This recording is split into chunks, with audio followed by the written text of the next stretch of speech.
امام احمد رضا خان فاضل بریلوی اپنے وقت کے بہت بڑے محدث تھے، بہت بڑے مفکر تھے، وہ مصنف بھی تھے، وہ مجدد بھی تھے، وہ مدثر بھی تھے، وہ عالم دین بھی تھے، وہ شاعر بھی تھے، وہ مقرر بھی تھے، وہ خطیب بھی تھے، وہ نعت گوئی بھی تھے، نعت خواہ بھی تھے، وہ اپنے وقت کے بہت بڑے محدث بھی تھے۔ لیکن امام احمد رضا کو محدث ہونے پر ناز نہیں تھا، امام احمد رضا کو مفکر ہونے پر ناز نہیں تھا، امام احمد رضا کو عالم دین ہونے پر ناز نہیں تھا، امام احمد رضا کو مجدد ہونے پر ناز نہیں تھا، امام احمد رضا کو مصنف ہونے پر ناز نہیں تھا، امام احمد رضا کو نعت خواہ ہونے پر ناز نہیں تھا، امام احمد رضا کو نعت گوئی ہونے پر ناز نہیں تھا، امام احمد رضا کو مفتی ہونے پر ناز نہیں تھا۔ اگر کسی چیز پر ناز تھا بھی تو وہ ایک عادت تھی، اگر کسی چیز پہ ناز تھا بھی تو وہ عشق رسول تھا، اگر کسی چیز پر ناز تھا بھی تو اپنے آپ میں عشق عاشق رسول تھے۔ یہ اپنے وقت کے اپنے زمانے کے بہت بڑے عاشق رسول تھے اور اسی چیز پر ناز تھا۔ امام احمد رضا خان فاضل بریلوی کو عشق رسول پر آپ کو بہت ناز تھا، لیکن یہ وہ نعمت ہے جو ہر کسی کو نہیں ملتی۔ پھر میرے آقا کریم صلی اللہ تعالیٰ علیہ وسلم کے پیارے دیوانوں، ذرا غور کرنا، یہ وہ نعمت ہے خالی مدرسے کی درسگاہوں میں جانے سے نہیں ملتی، یہ وہ نعمت ہے خالی مزارات درگاہوں پہ جانے سے نہیں ملتی، بلکہ یہ وہ نعمت ہے جب سانولے رنگ بلال حبشی کو ملتی ہے تو حضرت بلال حبشی اپنے وقت کے امام عشق و محبت بن جایا کرتے ہیں اور خانہ کعبہ آپ کے طلبوں کے نیچے نظر دکھائی دیتا ہے۔ یہ وہ نعمت ہے جب حضرت اویس قرنی کو ملتی ہے تو اپنے وقت کے سید التابعین بن جایا کرتے ہیں، اور یہ وہ نعمت ہے جس کو ملتی ہے تو نکیرین اس کی تعظیم کیا کرتے ہیں۔ اعلیٰ حضرت فاضل بریلوی سے خود فرماتے ہیں، نکیرین کرتے ہیں تعظیم میری، نکیرین کرتے ہیں تعظیم میری، فدا ہو کہ تجھ پہ یہ عزت ملی ہے۔ برادران ملت اسلامیہ، اعلیٰ حضرت کوئی ایسی ویسی ہستی کا نام نہیں ہے، امام احمد رضا خان ایسی ویسی شخصیت کا نام نہیں ہے۔ جب مصطفیٰ کی عظمت پر حملے کیے جا رہے تھے، مصطفیٰ کی شان میں گستاخیاں کی جا رہی تھی، معاذ اللہ جب یہ کہا جا رہا تھا کہ نبی کچھ نہیں دے سکتے، معاذ اللہ جب یہ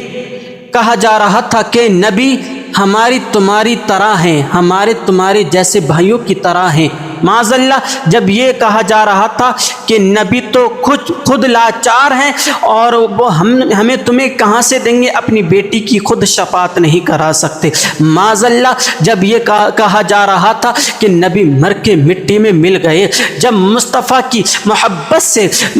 دور کیا جا رہا تھا، عشق رسول سے دور کیا جا رہا تھا اور مصطفیٰ سے نفرت کروانے کی سازشیں کی جا رہی تھی، تو ایسے عالم میں میرا امام احمد رضا خان فاضل بریلوی سے اپنا قلم کو اٹھاتا ہے اور یوں فرماتا ہے کہ سرور کہوں کہ مالکو مولا کہوں تجھے، سرور کہوں کہ مالکو مولا کہوں تجھے، باغے خلیل کا گلے زیبا کہوں تجھے، تیرے تو وصف عیب تناہی سے ہے بھری، تیرے تو وصف عیب تناہی سے ہے بھری، حیران ہوں میرے شاہ میں کیا کیا کہوں تجھے، حیران ہوں میرے شاہ میں کیا کیا کہوں تجھے، اور لیکن رضا نے ختم سخن اس پہ کر دیا، لیکن رضا نے ختم سخن اس پہ کر دیا، خالق کا بندہ خلق کا آقا کہوں تجھے۔ برادران ملت اسلامیہ، ایسے عالم میں اعلیٰ حضرت نے اس فتنے کو منہ توڑ جواب دیا تھا۔ اس وقت جب مصطفیٰ کی عظمت پر